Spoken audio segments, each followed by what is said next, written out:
I'm going to give you the simplest approach to nutrition so that you can lose fat and get in the best shape for this summer. Because if this worked for me, then I promise it can work for you. So to start off with, you already know what I'm going to say. Number one most important thing for losing fat is being in a calorie deficit. And I'm going to give you this simple analogy that I use with all my clients to understand why this is so important. Let's imagine that you're going on a spending spree. You've got a budget of £2,500. Now you go on this spending spree and you just buy and pick up whatever you like. You like the look of that, you go grab it, you buy it. You see something over there, you go grab it, you buy it. Now at the end of the day, you look at your bank account and you've gone over your budget of £2,500. You're now in debt. And that's not what you want. You don't want to be in debt. Calories work the same way. You get a budget of how many calories you can eat in a day, determined by how many calories you burn during that day.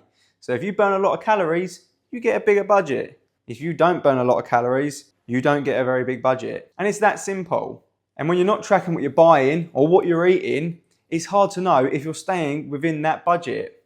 But when you track your calories, you can do exactly what I do, which makes it so easy. You just log all the food that you plan to have for the day so that it fits within your calorie allowance. And that way, all you have to do in that day is eat the food that you already planned that you was going to have. And I know that's a lot easier said than done. So here's the second best option. I actually just forgot to make the protein shake. So the second best option is to focus on what I call the 80-20 rule.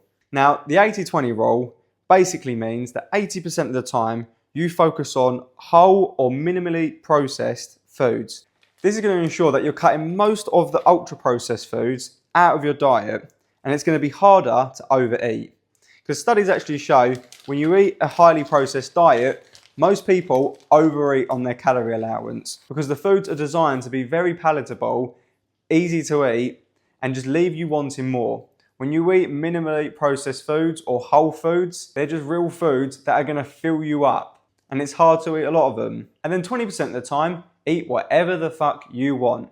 This creates balance and it makes it a lot easier to transition from the diet you're on now to just eating a bit better. And through eating a bit better, you'll find you'll be eating less calories naturally without even having to track anything. And that worked for me for a while.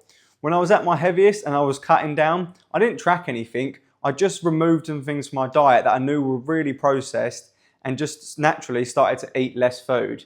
And that works for a while until you stripped out all the foods you think you can and you're no longer losing weight. And that's where you need to start tracking your calories so you can really see how many calories you're eating and slowly decrease it so that you continue to lose weight. And now moving on to number 3.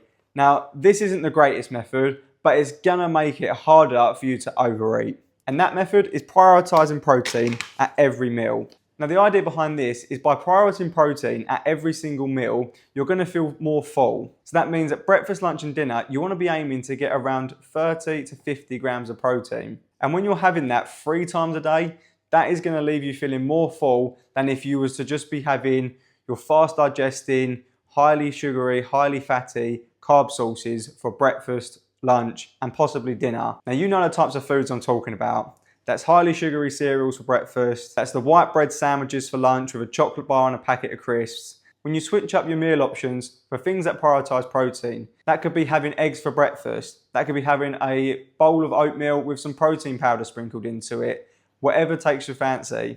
And for lunch, it could be maybe having a chicken wrap or meal prepping something to take with you. But by prioritizing protein at every meal, it's going to ensure that you're eating healthier naturally.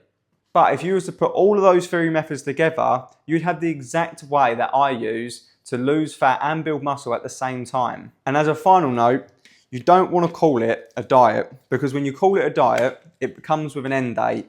And when you reach that end date and you go back to your old way of eating, all the old fat is going to come back again. Wasn't turned on. So don't call it a diet, just call it your new way of eating and improve it over time. It doesn't have to be perfect straight away, but small little changes as you go and you improve your diet, you'll be able to lose fat, get in great shape and stay in great shape, not just for a short period of time, actual lasting change. So if you found this video helpful, be sure to like and subscribe and I'll see you in the next one.